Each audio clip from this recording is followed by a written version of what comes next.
Hello YouTube, Xisuma here with another episode of Xisuma's World. So I want to start this episode off by doing something for those people that donated to my channel, and a while ago I talked about an idea that was suggested to me in the comments, which was to build a house in the village for each person that donated, and then the village would so slowly expand its population and size.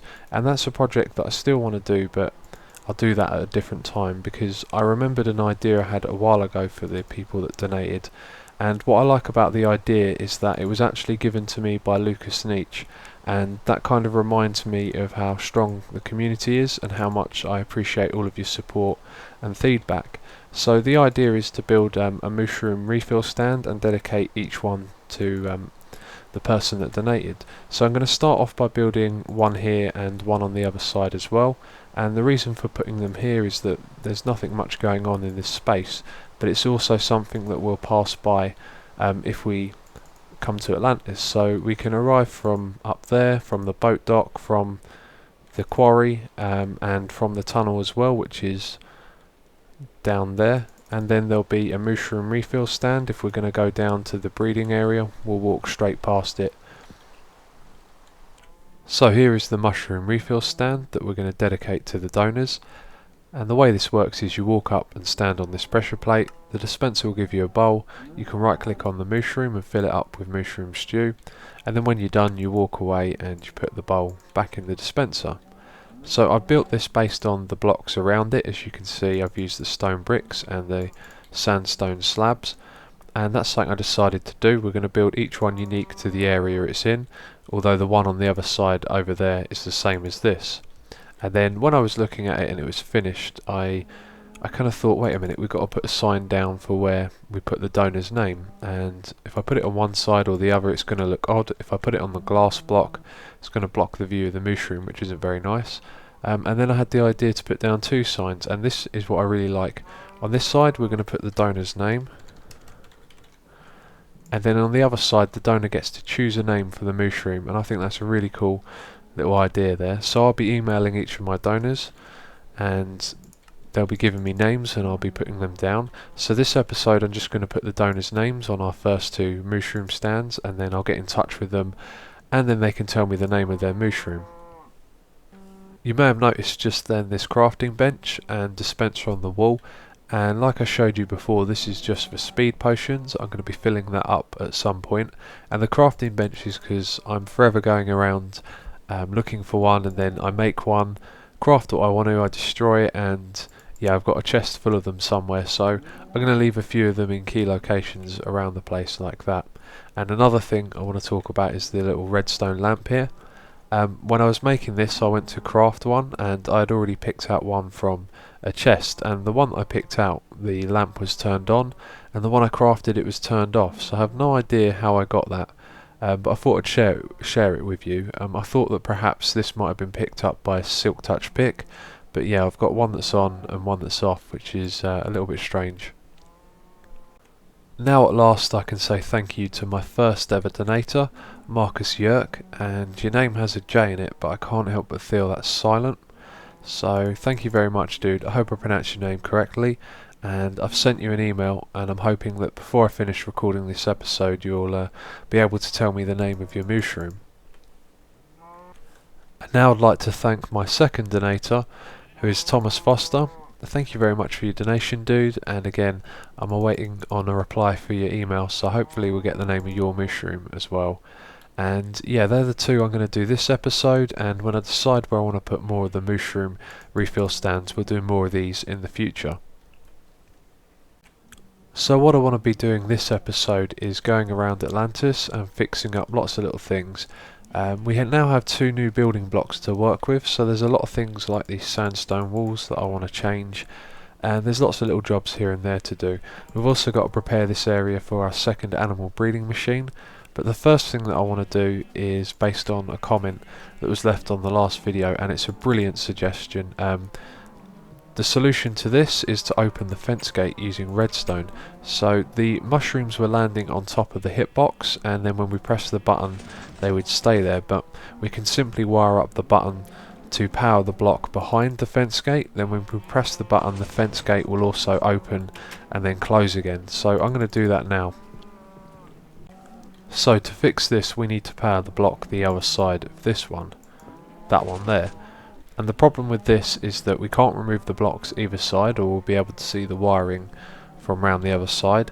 And there's actually no way of powering this block at all that I'm aware of, because we've got the piston directly below it. So unless I'm wrong, I don't think there is actually a solution to that, which is really unfortunate.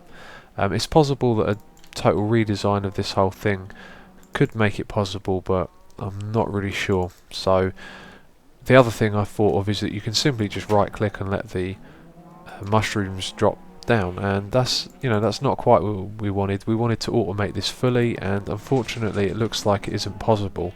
But that was a great suggestion, and now of course I can just right click on the fence to open it and let the drops fall down. We have this problem with the lighting on the ceiling, and a lot of people were talking about this in the comments last video. And the way you're supposed to fix this is to have an air block above the half slab, but that's not actually the case, because if I remove these half slabs here, you can see that we've already got some air blocks above, and if we go back down there now, we'll see that the half slabs are now, they've got a light level. So what's actually happening is the upside down half slab is taking the light level of the block above it. So if we place a torch here, and when we go back down, that half slab is going to be a lot brighter. So the way to fix this, if you're having the same problem, is not to have an air block above, but to actually have a light level. So if we place down a light emitting block like glowstone, it's going to do the same thing. So I'll just cover this up, and you can see that the glowstone is giving this a light level. So I can't actually use this to fix the ceiling here, because I can only place glowstone and other light emitting blocks underneath these half slabs, and we can't place them here because this is part of the animal breeding area. So what would happen is we'd just have this strip of lighter half slabs going all the way down the middle, and that would probably look worse. So while we're talking about comments, there's a couple of other things I wanted to talk about. In the last episode I mentioned about creating a minecart chest system for essential items that I use a lot, and a lot of you were mentioning Seth Bling's video, and I'm not sure if I'm going to use the same system that he designed, but it's definitely going to influence what I'm doing. So at some point in the future I'll be making that, but no time soon for sure. And if you haven't seen Seth Bling's video, I recommend you go check it out, because it's a really cool invention that he's made. And the other thing I noticed in the comments is that some people have started answering other comments that people post for me, and I really appreciate that. That's very helpful, and really kind of you to help other people out, because a lot of people are asking about the texture pack or the world download. And if you're watching this and you were thinking of asking, the world download is going to be available when this season ends, and the texture pack is available for download on my channel. So thanks to all of you for replying to those people. I really appreciate that. I decided to finish work on the stairs next, and I've made this part here 3 wide, and I put a jack-o'-lantern in the wall for lighting because it was quite dark in here without it. And yeah, I'm going to leave the entrance to the redstone room open like this. Quite like it like that, just nice and open. And the other thing I've done is I've worked on the crafting area. So here we have a redstone lamp in the ceiling and a crafting bench on either side. We've also got some furnaces and brewing stands, but my favourite feature is this. If I press the button here, we're going to activate a T flip-flop, and then sticky pistons pull down the blocks in either corner. And there's 2 water sources behind, and then they move into the middle here and create the 3rd one, so basically get infinite water in either corner. The next thing I want to do is make some changes around here at Atlantis, and I want to change up some of the walls because we've got some new texture blocks like this one here. I was thinking of making pillars below our double slabs we've got there.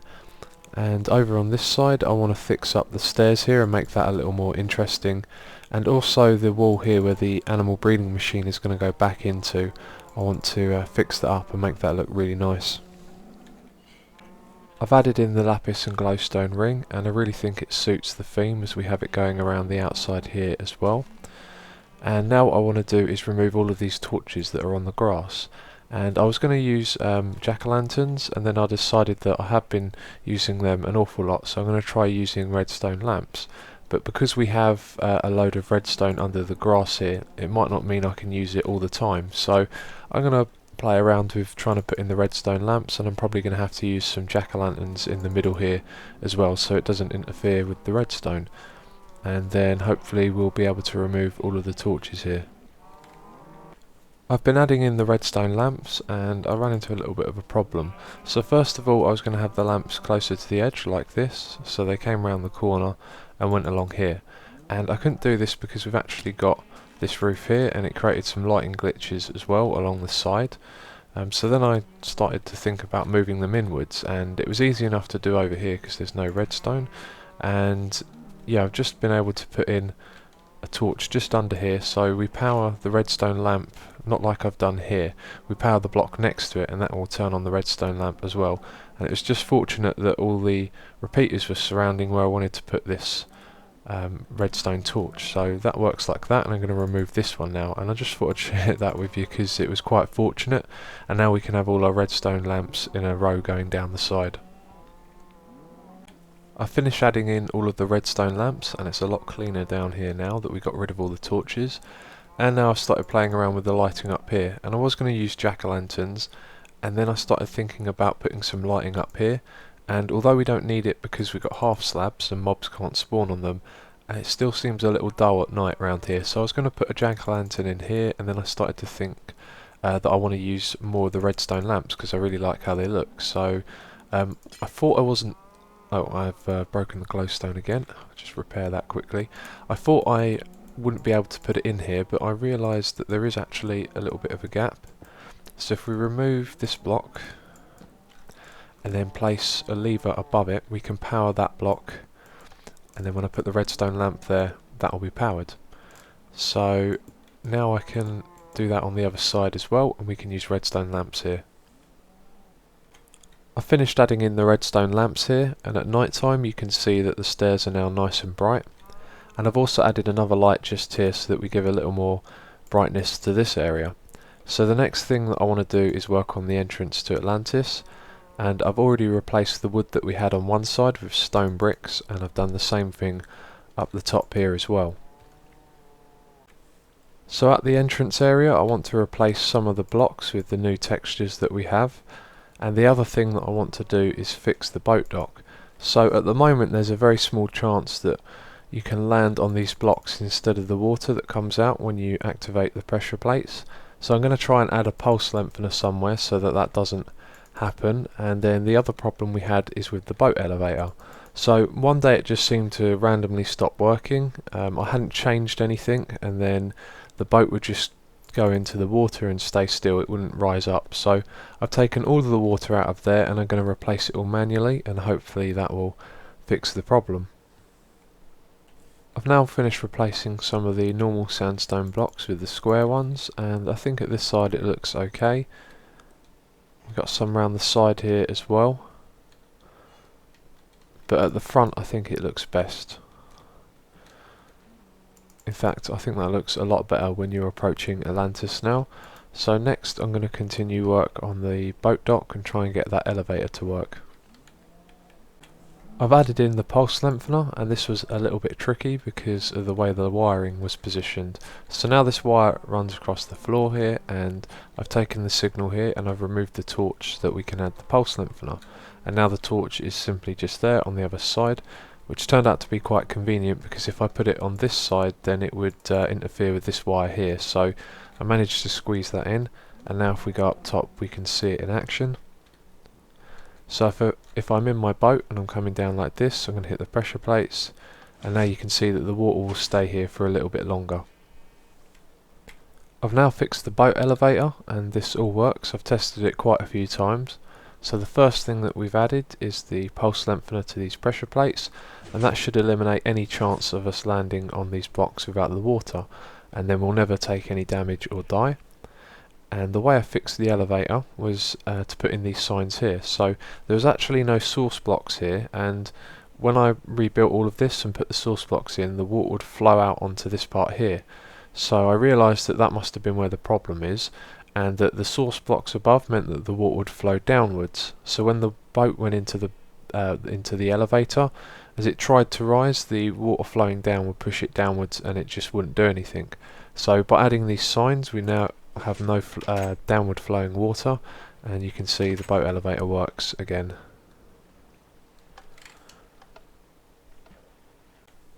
Now that we've finished a few other jobs around Atlantis, I want to get back to working on the wheat farm. So I'm probably going to have to rip out this entire thing and rebuild it all again. And this time what I decided to do was test everything in creative mode first. So I've made a mock-up in my test world of how I want this farm to be. And now I've got it so that we should have no spots like this where the soil won't be hydrated, and also no dead spots, no somewhere around here, I think it was here where they flow into the corner. We've got none of that, and I'm also going to move these half slabs back one block, and then it should all flow to a single point. And it's going to take me a lot of time, but I'll walk you through each different part as I do it. I've now redone the first part of the wheat farm. I've sorted out all of the water at the back. That includes where the water flows out of the walls and the hydrating of the soil as well. So all of those double stone slabs are where the water's going to flow out from. And I've also added all the repeaters again so that they activate one by one, so we'll watch that. Okay, so now the water flows to the edge and there's no dead spots, but one thing I did have to do is, I think it's this one here, is actually got two water source blocks either side of it, so the one in the middle becomes the main water source block and then it flows out a little bit further. So the next thing that I need to do is hydrate all of this soil down here and add the pistons that retract to let the water flow out again. And I think this is where I'm going to encounter a problem that I can't get away from. So at the moment we can hydrate all of the soil at the back, at the top here, because we've got some water underneath these blocks every so often, and that hydrates all of these. But on this level it seems like the water's going to travel further, because when this piston pulls down this block, the water starts from here, and at the moment the water starts from a couple of blocks behind where the soil starts. So if that makes sense, it means that the water on this level is going to travel further over the dirt or farmland, and that's why we might not be able to hydrate all of it. I've now finished adding all of the pistons and wiring it all up, and the next thing that I need to do is hydrate the second and third levels with some water. And I think that's actually going to be the only flaw in this farm, is that some of the dirt blocks may not get hydrated. So if we activate this, you'll see that the pistons are going to retract down here now, and then when the water arrives there and also here, you can see they retract, and now all of the water flows to one single point. And I've tested this, there's now no dead spots anywhere in the farm and everything will come to one single point. So now let's go have a look at the redstone. The redstone room is now a lot tidier than it was before, and this is because of the way we've laid out the water and the dirt. We've made it a lot tidier and it uses a lot less pistons, so it's been easier to wire up. And the way this works is, this wire here is powered by the lever on the block above, and then it goes underground and makes its way to the back of the room. So that wire then powers this block here from the back there, and when a block is powered by a wire, the way you can draw the power back out of that block is by using a repeater like this. So it's a 2-in-1 because it extends the signal round to the next piston, but it also means we can add the timing delay by setting the repeater to full. So that goes all the way around the outside, activating the pistons that control the water one by one, and then it splits off here. The wire is powering that block, so we draw it with this repeater, and this adds a little bit of delay before this piston here starts for the dirt on the second layer. So it powers this block, and then the repeaters draw power from it and do the same thing as they did before, going all the way around. And there's a couple of places where the wiring's slightly different because of the nature of where the pistons are, and that goes all the way around to the outside again. And then the exact same thing happens again, except because this block is powered by a repeater, we have to use a wire underneath it to draw the power, and then it has another delay with all of these repeaters, and then it goes and powers this one, and you can see there's an extra bit of delay here before it powers the last pistons. And yeah, that's how all of it works. I finished hydrating all of the water, and all but a few were hydrated. The ones that weren't were these two here, The same two on the other side, this one and the 6 behind it. And I remembered reading that you can hydrate the water from the block above as well. So what I've done is placed a block of water just one block up to see if it would work, and this is directly above, at least I think it's directly above the collection point, which would be the dead spot. So we could have something like this, and we could hydrate it from above, and I could put fence gates instead of fence posts so we can walk through them when we go to pick up our drops. And I really don't want to have a floating bit of water, but it would mean that the whole land is then hydrated. And I'm also overlooking the fact that I haven't hydrated the bottom here yet, but since it's a lot smaller, I'm fairly sure we're not going to run into any problems with that. So the way I've done this is I've used a lot of fence posts. I don't know, the idea just sort of popped into my head, so I put them here and we hold up the water above it. And then I've done the same thing going all the way around here, just using fence posts, and I really like that. It allows you to get to the water really easily and then place it back again. So I've now finished hydrating the entire farm, and I need to do a plant and see how much this thing yields. And as you can see, I've finished the back wall, and at the moment it's a little bit bland, and what I'm thinking of doing is later on going up there and adding a few more things like some of the birchwood planks around the top and just adding a little bit of detail to it. But for now I'm really happy with that, and this is pretty much finished, so I'm going to plant down a load of seeds and then we'll see how much this yields. As you can see, I've planted the seeds and they're almost all grown into crops now. There's a few that aren't growing, and I think that's something to do with light levels, so we should go up top and have a look. And so wheat needs a light level of 9 in the block above it to grow, and yeah, if we look we can see that it appears to be symmetrical on either side, which would probably indicate that it's a lighting level thing, since I've laid out the light on either side the same. Yeah, we can see there's some missing there as well. So I'm going to have to rearrange some of those jack-o'-lanterns and make sure that they're all being lit, and then we can get a proper harvest. But for now, let's see how much we get. I've cleared my inventory so it won't get distorted. And the other thing that we're also testing is that it all comes to one single point, which would be interesting to see. It appears to be working so far. So yeah, none's getting caught on this side. Doesn't look like any of it's getting caught on those dead spots we had before. That's good. And possibly getting caught there. No, just moving slowly. Okay, so I think that's all of it. Now down in that one spot there.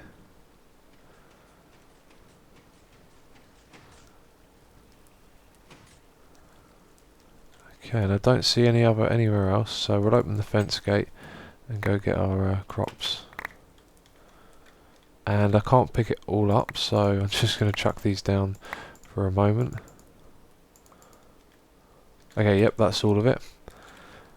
So let's have a look at how many you got. 1, 2, 3, 4, 5, 6, 7, 8, 9 stacks of seeds, and 1, 2, 3, 4, 5.5 stacks of wheat. And I think that's a pretty good yield for that farm. So that's all we have time for this episode, and to my donators, please check your email and get back to me so we can put down your mushroom names next to your mushroom. That's about it. Next episode we're probably going to be building the second animal breeding machine, so thanks for watching and I'll catch you next time.